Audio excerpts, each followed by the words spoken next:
Before nations, before kings, before the first temple was raised, there was a covenant. A covenant not carved in stone, but woven into every soul, that humanity would know him and bow to none but him. One Creator, one truth. But mankind forgot. The covenant of the one was fading, leaving only a faint echo in human hearts. And when darkness covered the earth, heavens prepared its final light.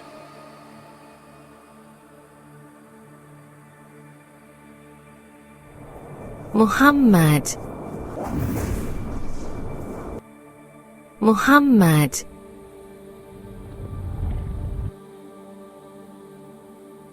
The world is waiting.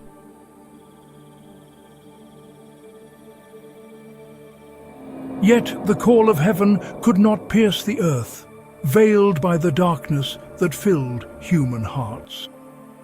How do you wake a world that no longer wants to remember its creator? After all paths had failed, only one remained. Pride was the first sin, born when Iblis refused his Lord. From that moment came the whisper that would haunt every generation, to divide what was one, to give to idols what belongs only to God. Through ages, that whisper grew louder. Each people forgot, then worshipped what their hands had made. Yet mercy never left them. Whenever darkness thickened, God raised prophets, peace be upon them all, to remind mankind of the one they had forgotten. Noah with his ark of salvation. Abraham with the fire that could not burn. Moses with the sea that opened at God's word. Moses led his people through the desert of disbelief, bearing the tablets of truth. But many turned from them, changing the words, keeping only what pleased their pride. Once chosen and favored, they broke the trust, and the curse of their own corruption fell upon them. Still, mercy returned once more. Jesus, son of Mary, born without father, a sign for all, came with miracles to soften their hearts.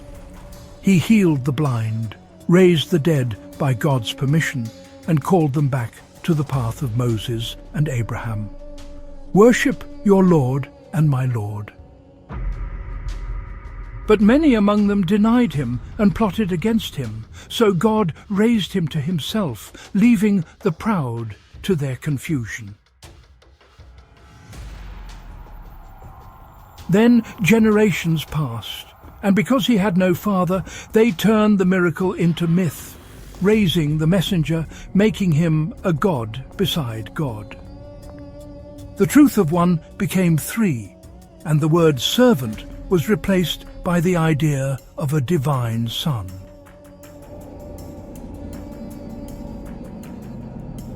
The world plunged once more into darkness. Some worship prophets, others angels. Some called upon saints, others upon stone. The forces of the devil achieved what they sought. Mankind forgot the covenant. Veiled by the darkness that filled human hearts, hearts that twisted God's word to suit their desires, interpreting revelation as they wished, leading generations astray with dogmas not found in his book. The stars dimmed above humanity, a humanity that had turned away from its creator. Prophets were forgotten, scriptures divided, truth became a tool of kings. Yet even among the people of the book, whispers remained. A messenger would come, not from the children of Israel, but from their brothers, the descendants of Ishmael. In their own writings, they found signs of the one beloved by God. The prophecies pointed to Arabia, where they were expecting him, just as foretold, a leader from the Arab tribes of Kedar, praised among 10,000, whose voice would rise like a song of joy from the mountains of Seerah near Medina. His followers would glorify God day and night, and his law would triumph over falsehood. They knew his time was near, and they were waiting for him. But when the promise came among the Arabs, jealous hearts turned away, blinded by envy, just as their fathers had turned from Jesus before. And Jesus, peace be upon him, had said, "He will come after me. He will guide you into all truth. He will not speak from himself." His name had been spoken by prophets and preserved in their books, but as generations passed, it was veiled beneath symbols and translations that no longer pointed to the promised one. And again, mercy returned once more, but this time for the last. When darkness grew so deep that humanity abandoned the covenant written into its soul, to worship the one God alone, not only in temples of stone, but in the silent temple within the heart, the heavens stirred one last time. In the heart of the desert, beneath the sun that burned without pity, the promised messenger was preparing to enter the world. One soul through which heaven's light would shine again.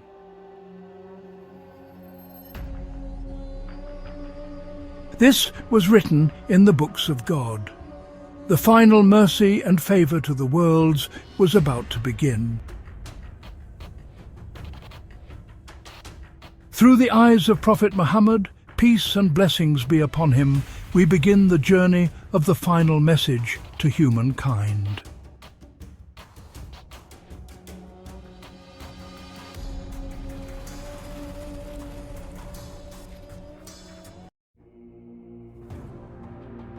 After centuries of silence, heaven stirred, and pride on earth reached its height. When men believed they could challenge the will of heaven, a ruler from Yemen named Abraham marched to destroy the house of God. War elephants led his march. Their iron bells shook the valleys of Tihama. He swore to crush the Kaaba, the sanctuary that Abraham had raised for the worship of one God. Children clung to their mothers. Elders stared at the horizon darkening. For the first time in memory, the idols of Mecca seemed deaf and cold. Fear spread through Mecca like fire through dry grass. Many fled in panic, leaving their homes and possessions behind. Others threw themselves before the Kaaba, pleading to stone gods that could not move. Among them stood Abd al-Muttalib, grandfather of the child who would one day be the Prophet Muhammad, the elder guardian of Mecca. He had no army, only faith. Alone beneath the sky, he lifted his hands. Abd al-Muttalib cried, "O Lord of this house, its defense is yours alone." The echo of his prayer carried over the roofs of Mecca and vanished into the dark. While the city trembled, a young mother waited in silence. The air inside her house felt too still, as if listening. She pressed her hand to her stomach. The child stirred beneath her palm. In the faint thunder, it was as if she heard her father-in-law's prayer. Though fear pressed against her heart for the child within, a quiet peace followed, the kind only faith can give. She said nothing to anyone, but her heart spoke. This child must live.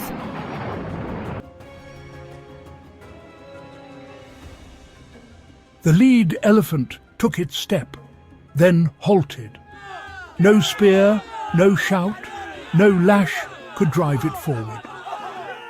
The soldiers struck its flanks until blood darkened its sides, but it sank to its knees and would not rise.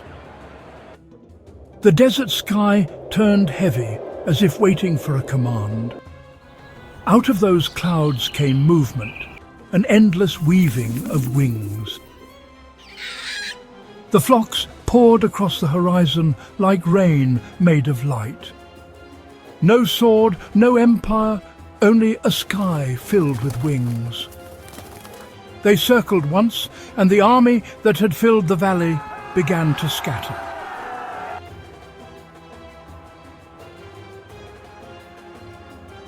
As the Quran would later recall, "Have you not seen how your Lord dealt with the army of the elephant? Did he not make their plan go astray?" The proud became dust. The Kaaba stood untouched, a house defended by the unseen.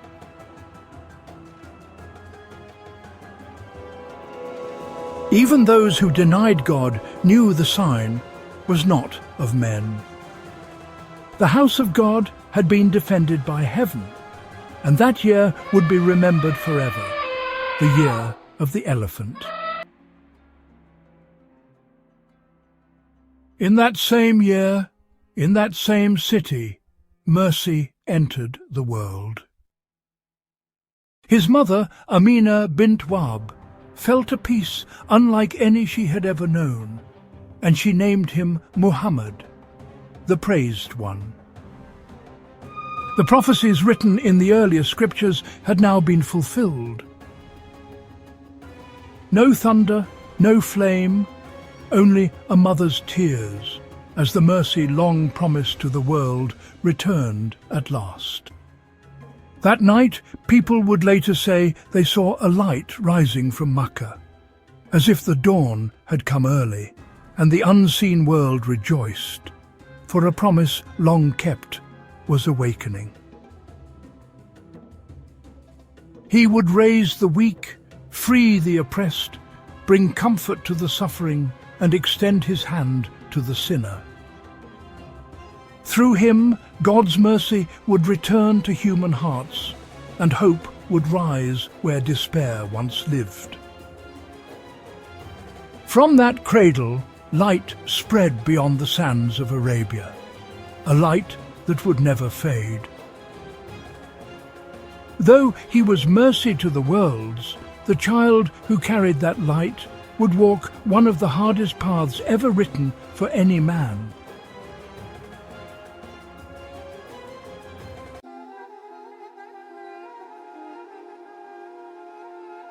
In a valley carved from stone stood Mecca, a city of merchants and prayers, home of the Kaaba, once raised by Abraham, now encircled by idols and the echoes of forgotten faith. The child who had entered the world as mercy now lived under heaven's care. No father's hand to lift him, no voice to whisper his name. Only the stillness of night, as angels leaned close to witness the dawn of mercy. Following the custom of Quraysh, newborns were sent to the desert, where the air was pure and life itself taught patience. Amina's eyes lingered on her child. She knew the desert would give him strength, yet parting pierced her heart.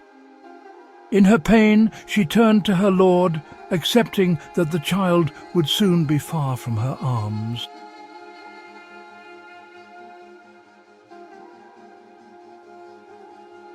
Outside, Halama Asadiya arrived with her husband and infant daughter, among the women searching for a child to nurse.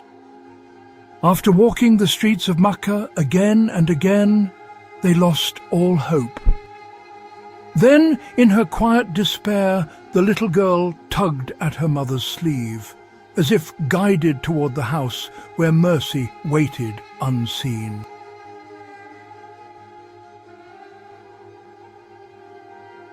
Halama took the orphan into her care, and peace settled over her home, as if mercy itself had visited. The road that once felt heavy seemed lighter beneath their feet. When he came to us, our hearts were weary, our land dry, our flocks without milk. But the moment I held him, the scent of rain filled the air, and light entered our tents. The wind softened, grass returned its color, and laughter of milk siblings filled the nights. Bread was thin, yet hearts were full. He grew healthy and strong under clear skies, a child surrounded by love before the world would test him. The years in the desert passed quickly, years of peace and blessing. When the time came to return him, Halama's heart grew heavy. She carried the child back in tears, unable to look away from him. At the doorway, Amina received him with a quiet, overflowing joy. One mother letting go, the other made whole again. The years apart had felt endless, but now her heart was alive again, filled with gratitude for the gift she thought was lost.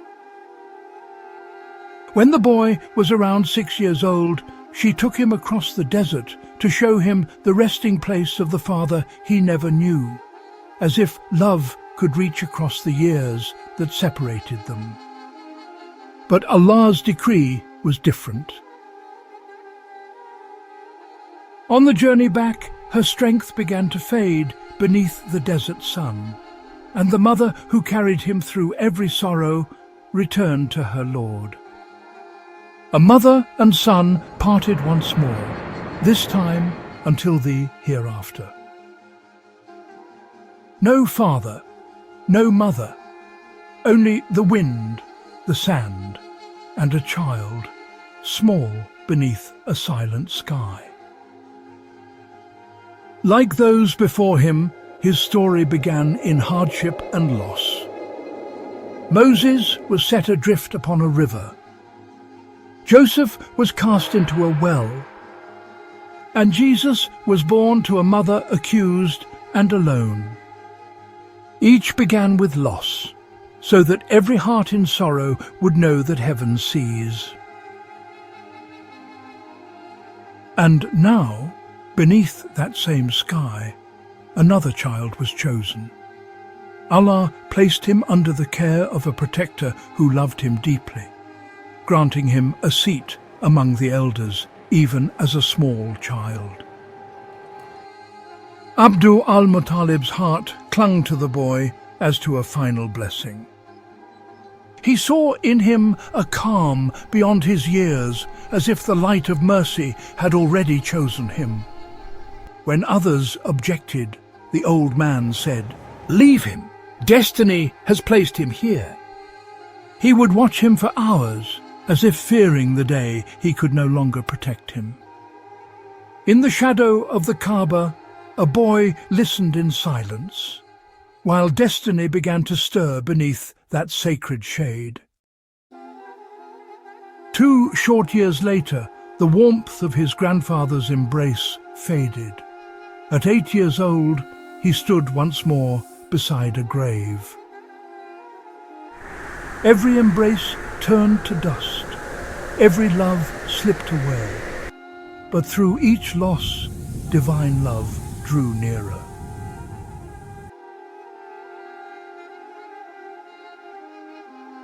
Then came Abu Talib, poor in wealth, rich in mercy, who opened his home and heart to the orphan. Food was little, kindness abundant. His honesty and calm strength soon won his uncle's heart. And the uncle who sheltered him in childhood would stand by him until his final breath.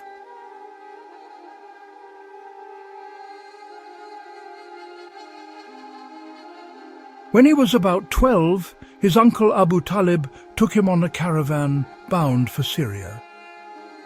When the caravan reached the land of Busra, a monk named Bahara watched from his hermitage, deeply learned in the scriptures and in the prophecies of his faith.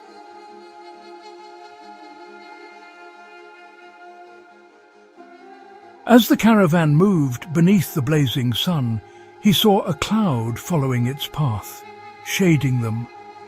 And when the boy sat beneath a tree, its branches bent toward him. He called the travellers to a meal, his eyes never leaving the child. He asked the uncle, "Who is this young one to you?" Abu Talib replied, "He is my son." "No, his father is not alive. He is your nephew." Then he turned softly to the child. "Between your shoulders is the mark of the prophets."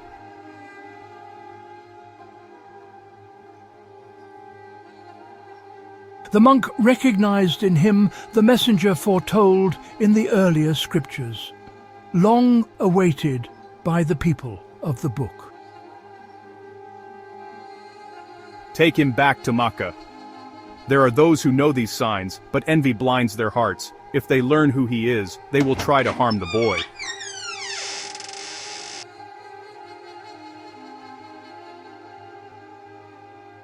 And so the caravan returned to Mecca, the monk standing in the doorway of his hermitage, watching until the dust faded, aware that the prophecies written in the earlier books had just passed before his eyes.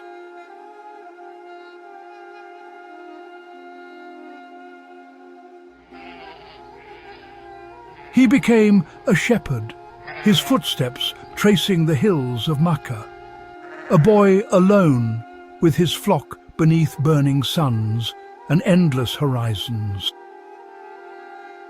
And once more, destiny followed the same path, for many prophets before him had been shepherds. There, in the stillness of the hills, solitude became a mirror for the soul. Every loss a preparation, every hardship a wisdom.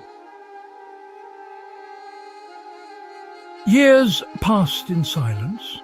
Those around him saw only an orphan. Heaven saw the one who would guide mankind. And when revelation would one day descend upon him, these words would remind him of every step that shaped his path. Did he not find you an orphan and give you shelter, and find you wandering and guide you, and find you in need and enrich you? Every loss carved a space for mercy to enter. Each sorrow became a verse written by the most merciful. Every hurt became a door through which hearts would love him. The orphan of Mecca, beloved of the Lord of the worlds. Through hunger, through grief, through silence, Allah was preparing his messenger for the weight of revelation.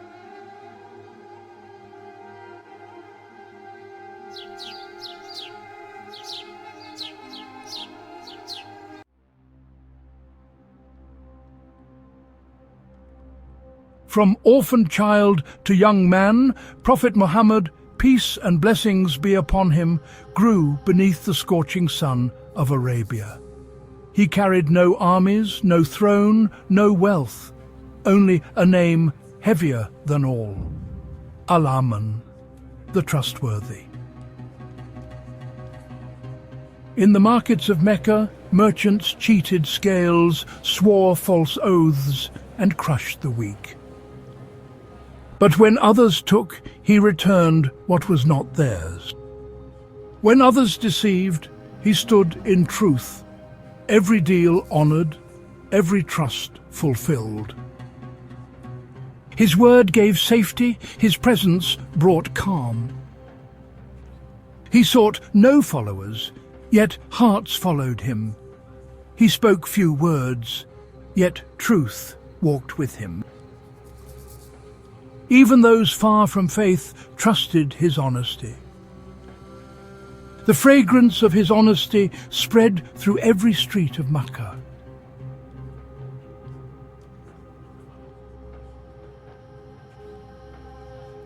His reputation was confirmed before all the tribes during one of Mecca's greatest moments.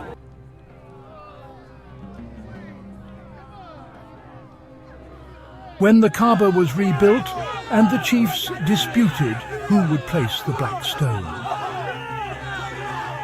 Pride flared, blades were drawn, voices rose above the sacred walls.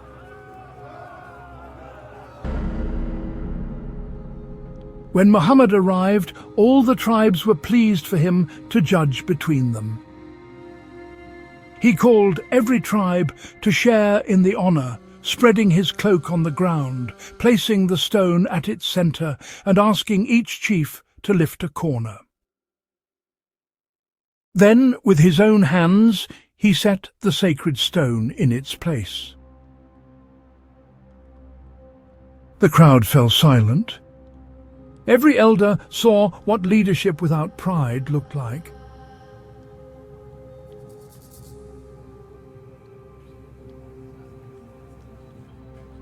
A sign that the one who would restore the house of Abraham had already been chosen.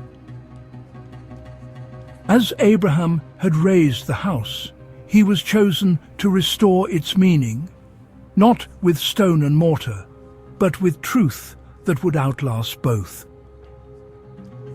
Among those who heard of his honesty was Khadija, a noblewoman and merchant of Mecca. She entrusted him with her trade, and when he returned, his success carried no deceit, only integrity. She saw in him a truth that wealth could never purchase, a calm that silenced her doubts. She chose him as her husband. It was a bond of sincerity and respect, a home built upon trust and mercy. In him I found what kings could not give, trust deeper than wealth, mercy brighter than gold. Through her, Allah blessed him with children and peace, a mercy to one who had known only loss. And with that mercy came loyalty, a companion who would stand beside him through every test of life, a gift no treasure could equal.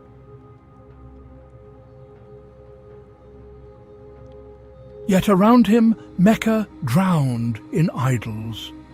360 false gods surrounded the Kaaba. Blood was spilled for pride. Slaves were whipped in its shadows. Daughters were buried alive in the sand, the cries silence beneath the earth. The air of the city grew heavy with injustice.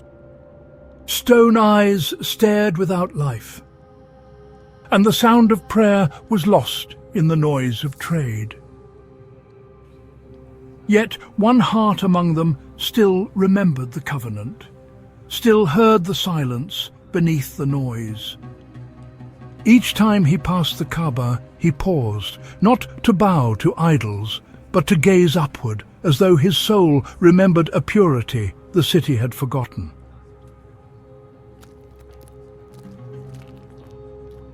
His steps slowed, his heart withdrew to the mountains. Seeking silence, seeking truth, far from the sights that pained the eye and the voices that darkened the soul. And in the silence of those mountains, a heart was waiting, one chosen to hear what the world no longer could.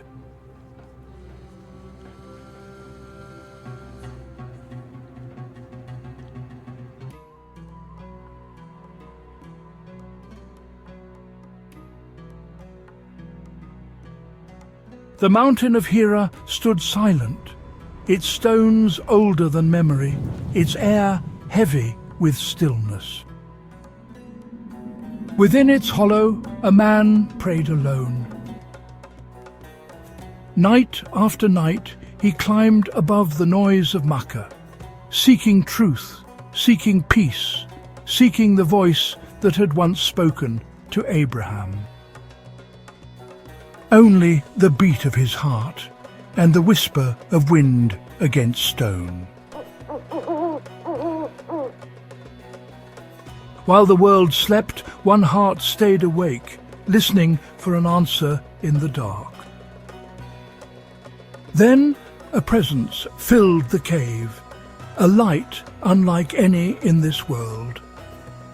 A voice called out, "Read in the name of your Lord." It was Jibril, the angel of revelation. A weight pressed on his chest. The air turned to light. Breath fled him. His body trembled. He looks around. No one.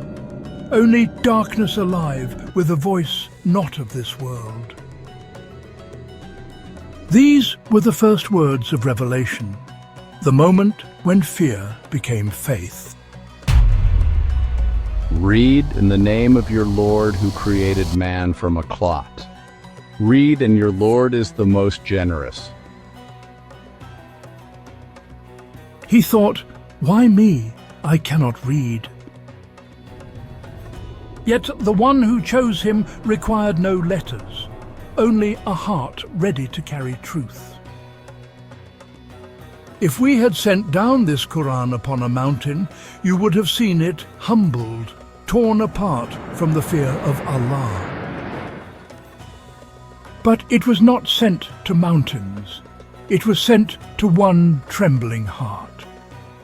That heart, once shaking in the dark, would carry the light that split night from dawn. He runs from the cave, breathless, cloak clutched, the night wind striking his face.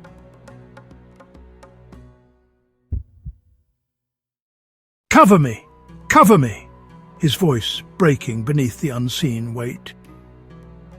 The message had shaken him, yet peace began to settle in his heart. The most merciful sent calm upon him. It is hard to grasp that moment. A man who had kept nights of silence, suddenly addressed by the unseen world. He was a man, not an angel, shaken, frightened, unsure. He sought refuge at home, and Khadija believed in him, even when fear still clouded his mind. Her faith steadied his heart. A man of dust, chosen for eternity. After that night, nothing was the same. The messenger of God had begun his mission. Not a king, nor a prince, nor a scholar, but a servant entrusted with a message that would outlive empires. To men, he was nothing. To God, he was everything. Indeed, we will cast upon you a heavy word.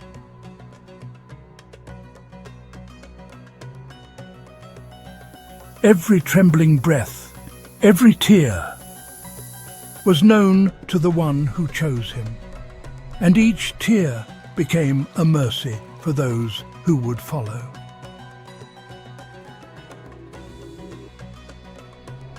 The messenger of God stood between heaven and earth as revelation descended in light. The unseen world trembled, the angels listened. Heaven had spoken once more to the earth.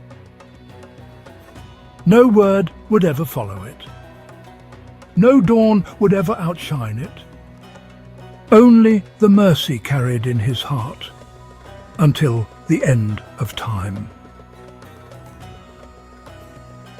Your Lord has not forsaken you, nor has he abandoned you.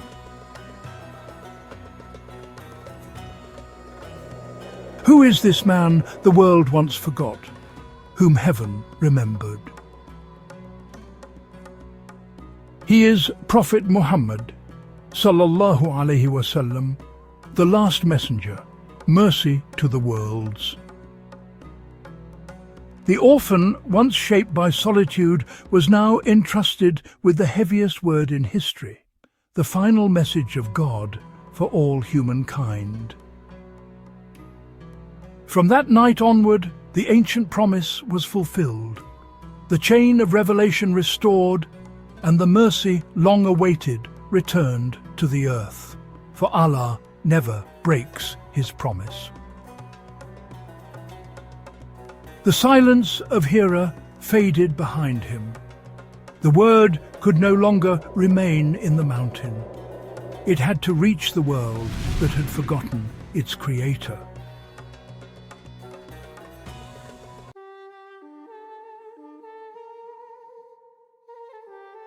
From the mountain came Prophet Muhammad, peace and blessings be upon him, his steps unsteady between awe and command.